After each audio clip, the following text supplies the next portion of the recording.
What was once just whispers behind closed doors now is a full-blown courtroom battle. It's taken years of cold shoulder, but Janelle and Mary Brown are now suing Kody Brown. This is no longer family soap, this is the real thing, videotaped, and heading straight to court. It started with a few furtive telephone calls and middle-of-the-night whispers. Then the furtive meeting in a tiny Flagstaff coffee shop, one that neither of them had attended in 4 decades. No cameras, no crew, just the two women, finally willing to confront the decades of silence and domination that they had lived. Mary had held on to hope for reconciliation, emotionally starved, set aside, and humiliated publicly. Janelle, practical and resolute, had invested her money, time, and future in a dream they called Coyote Pass. Kody, however, had incrementally redirected resources to Robyn and quietly taken the land for himself. Something had broken through, and now silence was replaced. Early one morning, Cody and Robyn's plush Flagstaff home, a ring at the doorbell. Robyn, in a loosely tied robe and wet hair, had expected delivery. Instead, she was offered a thick, formal-looking envelope.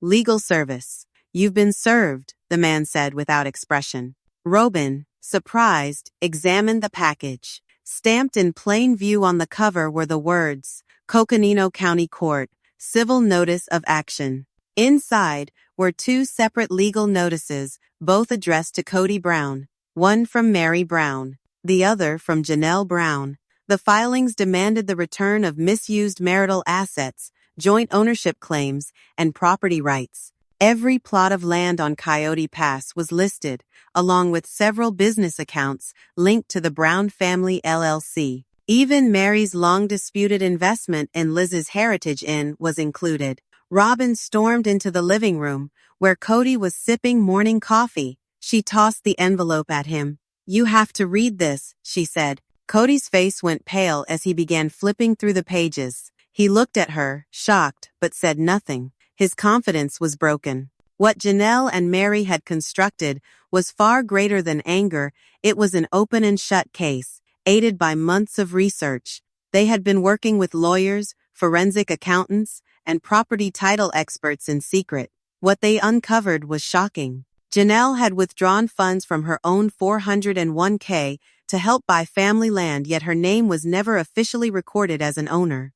Mary's contributions and equity in family businesses had been quietly erased from internal records. After Christine left, Robyn's name was added to key land titles. Meanwhile, Janelle and Mary were deliberately excluded.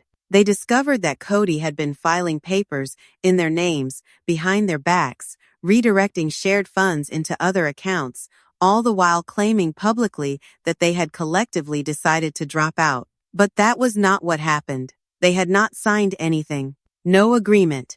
No consent. They had just been excluded. The courthouse was charged. Reporters stood in clusters on the sidewalk. No photographs were allowed inside, but all movement and papers were open. Everyone could read them. Witnesses could be summoned. This was too close. Kody arrived first, rigid in a black suit, jaw clenched, curls smoothed back. Robyn arrived next, eyes red, face deathly pale, attempting to keep a low profile. Then Janelle and Mary walked in, together.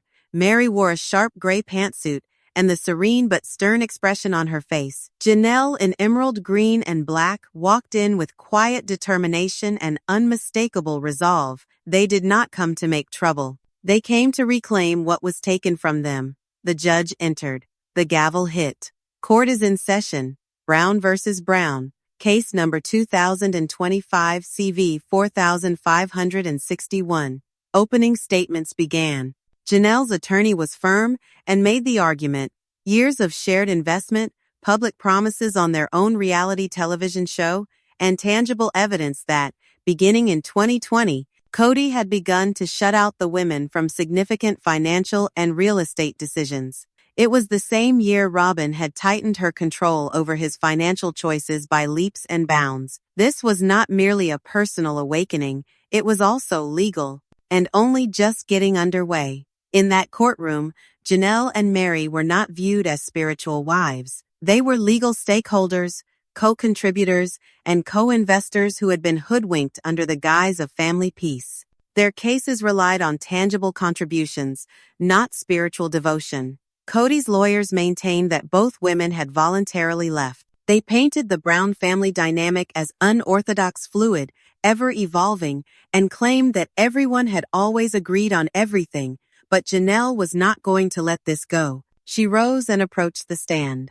"I didn't walk away from anything," she said. "While Cody and Robin lived in a home I couldn't possibly imagine affording, I lived in an RV on that land. I invested in this family. I have the paperwork. I'm done staying quiet." Mary stepped in with a soft but observant presence. Her words were soft, but the content was heavy. I waited. I waited for truth, for fairness, for love. And I was replaced. I was utilized. And now I'm reclaiming everything that I invested to build this life." On day 2, Robyn was called to the witness stand. Holding a tissue between her fingers, she looked weak and intimidated. "I didn't know the titles had changed," she said in a whisper, trembling voice. "Cody told me no one else wanted the land." And then the surprise. Janelle's attorney pulled out a deed Robyn had signed herself 2 years before that indicated only Robyn and Cody as property owners. "You signed this," the lawyer told her. "You took possession of property that the plaintiffs helped you purchase. Were you misled?" Robyn didn't answer. She glanced at Cody, who stared at the ground. "Did you understand by signing this you effectively thwarted their claims?" the lawyer asked. I thought they waived it," Robyn finally replied. "You were mistaken." The third day witnessed explosive news. Cody's emails to his accountant were presented in court. In the emails, Cody was setting Janelle and Mary up as non-participants and land as a retirement plan for himself and Robyn. The court also witnessed some video footage of an older episode of Sister Wives, in which Cody told Janelle that she did not have a right over the property if she did not comply with Robyn's idea about the design of her house. The evidence was decisive. The court's ruling came swiftly and firmly. The court found in favor of Janelle and Mary on the strength of financial reports, witness statements, and video evidence. The ruling was unambiguous. Co-ownership of the property would be restored. As extra punishment, Cody was also instructed to pay $1.32 million in damages for lost value, attorney's fees, and interest to the two women. Cody sat in shocked silence. Robyn softly wept, dabbing her tears with her sleeve. Reporters outside waited for a statement. Janelle and Mary stood together, resolute. "This had never been about revenge," Mary said. "It was about truth. About reclaiming what was taken from us. We were treated like shadows." Janelle added, "We were invisible, but today we were seen." They moved away from the group, forward into something new. Rumors circulated that they would construct a new development on their newly regained portion of Coyote Pass, this time, minus Cody. A fresh start had come, and this time, they would write it themselves. Barely a few hours afterwards, headlines began going around. Kody Brown, sued by Janelle and Mary, $1.3 million payout ordered. Cody had been out of the public eye for days. He didn't say a word. Isolated within the home he now technically shared with Robyn, the man who had once professed to be head of a revolutionary household now paced the kitchen, eyes on his phone. There were calls from lawyers, from producers, and even from his own kids. They were furious ones, bewildered ones, largely disappointed ones. He had lost control, and now everybody knew. His voice barely above a whisper, he stood over Robyn. "I created this family. Without me, they were nothing." Even Robyn took a moment before she spoke. White and still, she sat at the kitchen table, hands wrapped around a cold tea. She hadn't taken a sip in over an hour. "It's not just them anymore," she said finally. "Everybody's involved." Robyn was coming apart at the seams. Her evidence in court haunted her. She couldn't sleep. She was still replaying in her head the moment the lawyer produced the signed deed, her name, plain as day. It made no difference that she hadn't set out to injure Mary and Janelle. At that moment, she was the symbol of everything that had failed in the Brown family. Wives are no longer waiting in the sidelines. They're not struggling to be recognized, not begging to be seen. They're architects now. Visionaries, owners creating the future for themselves. And Kody? He wasn't even allowed to go look at the land. In the once thriving home they shared with Robyn and her kids, Kody Brown was unraveling. The court battle hadn't just lost him property or money, it had killed the illusion that had kept him afloat all these years. The patriarch, the spiritual leader, the center of it all, that charade was gone. His phone rested silently on the table. Most of his children were not answering his messages if they hadn't already blocked him. TLC had quietly decided not to renew his solo contract for season 20. He was no longer the focus. The spotlight had shifted. Kody began pacing the house, using a stream of profanity, in a frenzy of betrayal. One night, he turned on Robyn, snarling, "I gave them everything, and they stabbed me in the back." But Robyn did not answer. She was done being blamed, done being his emotional punching bag. She sat quietly, blank-faced. Later in the week, while Kody slept, she snuck quietly out of there and packed her suitcase. Early Friday morning, silently, Robyn loaded up the family van. Aurora, Brianna, and Dayton sat quietly in wait. They weren't leaving for good, not yet, but they had to get out. Emotional triage, space from the madness, space from the man who now only observed himself. She left a note on the kitchen counter. "This is not abandonment. This is survival. I can no longer be your excuse. You need help." As Kody finally stirred, the house was eerily quiet, empty in a way he had never felt before. Meanwhile, at TLC headquarters, there was a shocking shift happening. Executives signed off on a new direction. The future of Sister Wives would no longer be about Kody. It would be about the women Mary, Janelle, and Christine, who had risen up from the ashes and captured fans' hearts. Working title? The Reclaimed Sister Wives. The pilot episode would see Janelle beginning work on her little home, Mary building a desert haven on Coyote Pass, and Christine, a Utah woman, offering support, her own home becoming a healing haven for women escaping abusive situations. Some interviews were offered to Kody, but resentful and angry, he declined. The women meanwhile thrived. On a gray afternoon, Mary was having iced tea outside her temporarily parked trailer on Coyote Pass. She noticed someone approaching in the distance. Janelle walked up with a cooler. "Thought we could have a late supper," Janelle stated. Mary smiled and nodded.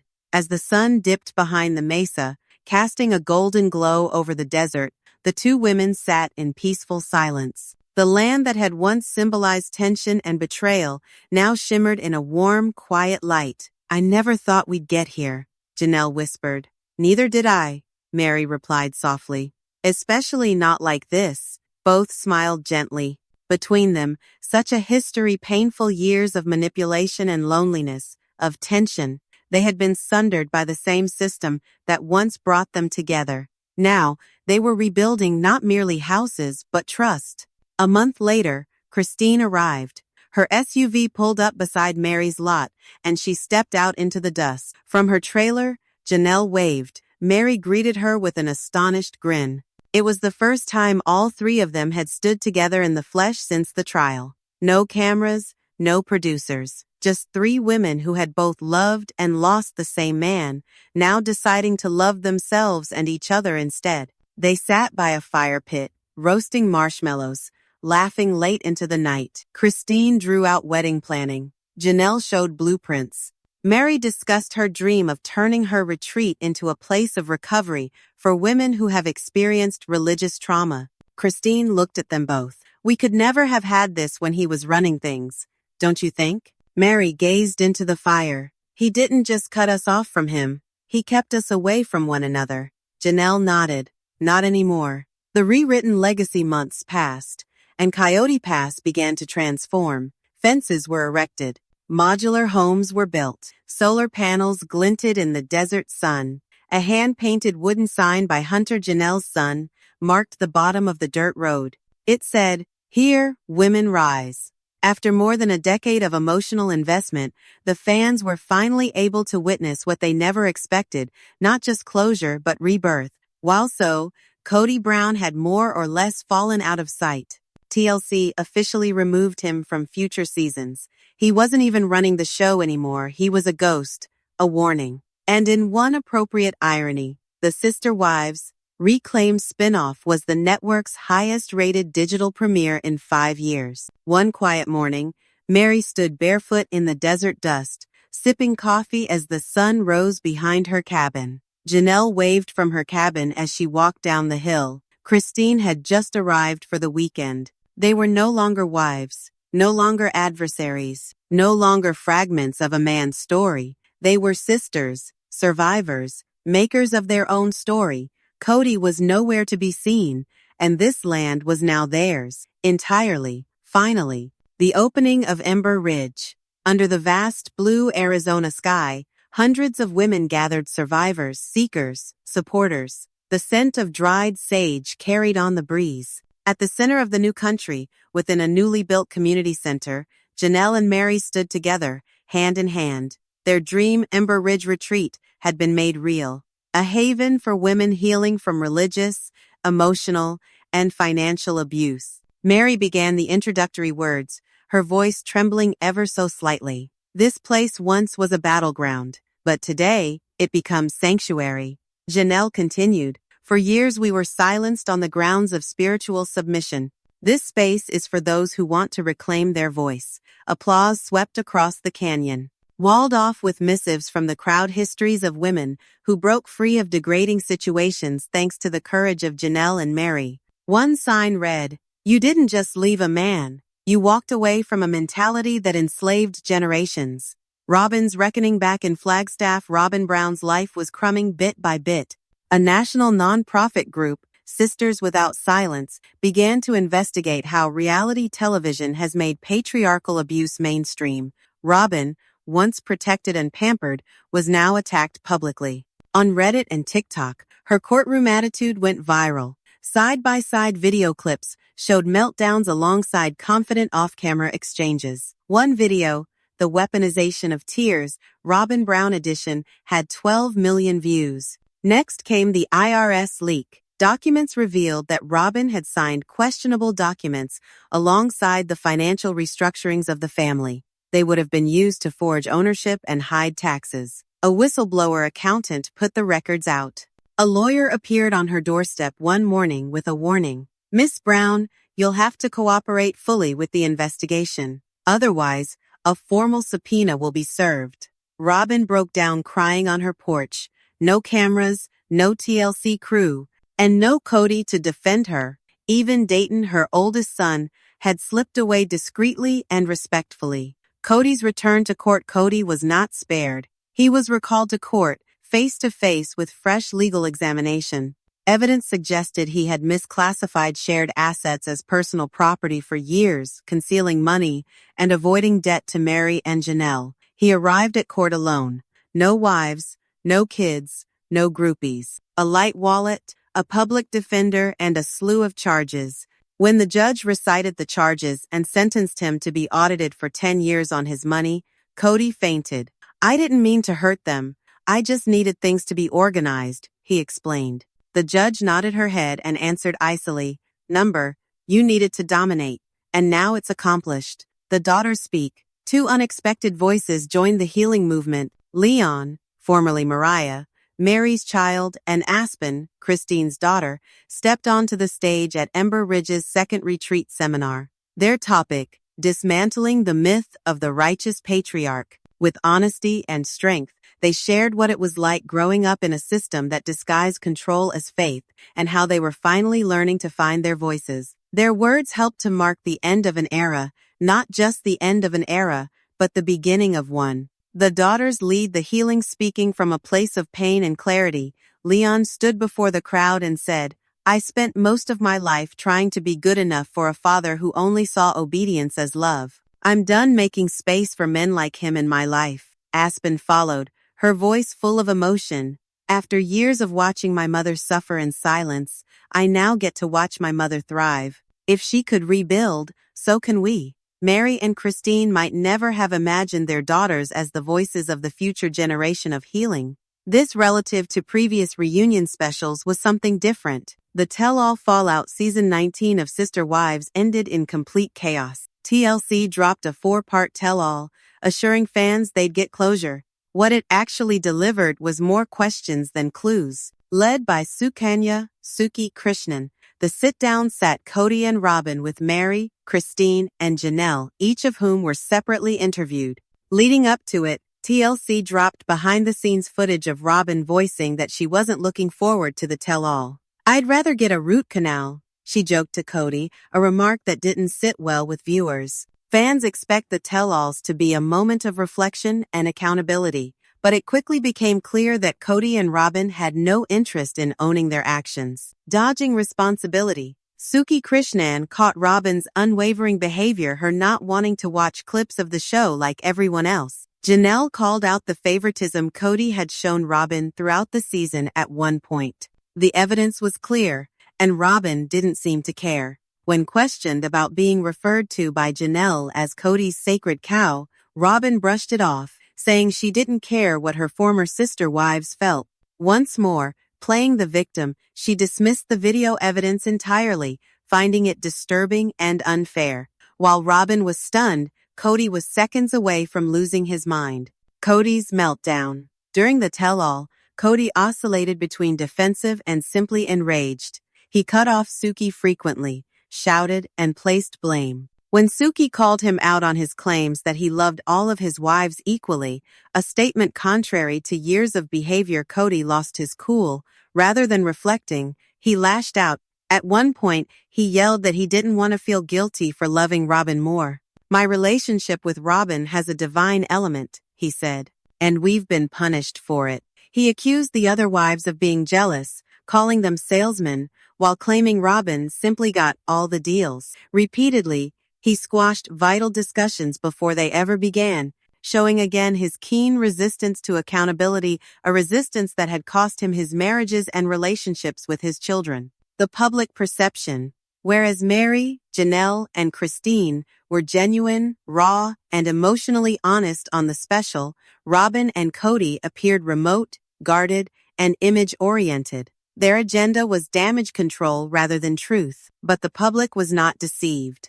Cody and Robin's moving on endeavor appeared fabricated when pitted against the other women's openness. Their condescending attitude only fostered more public distrust. Closing thoughts. As fans continue to struggle with this unfolding story, one thing can be assured: the dynamic has changed. The women have reclaimed their voices. The daughters are standing in truth. And Cody and Robin, once the pillar of the family, now stand outside vulnerable, alone, and out of time. Let us hear your thoughts in the comments. And don't forget to like, subscribe, and hit the notification bell for more updates and in-depth looks into the Sister Wives saga. Thanks for watching.